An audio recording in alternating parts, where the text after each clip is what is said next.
There we go. All right, it's starting to rain here. It's got this pretty much wrapped up. Get a little bit of tar. Here you go. This is outhouse I got for free. I've been fixing it up, poured a little concrete pad, did some repairs on the door, a couple hinges. My neighbor gave me some shingles, and I threw this on here tonight. I just went right over the top of the old ones. There's only one layer on here. The caps are up a little bit, but it's kind of cold here. Probably the first couple sunny days we get. Oh, shit, I'm out of breath. I'm hoping they lay down flat, but yeah, I mean, it's looking pretty good.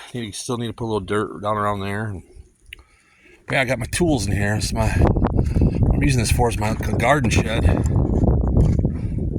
See? A little shed.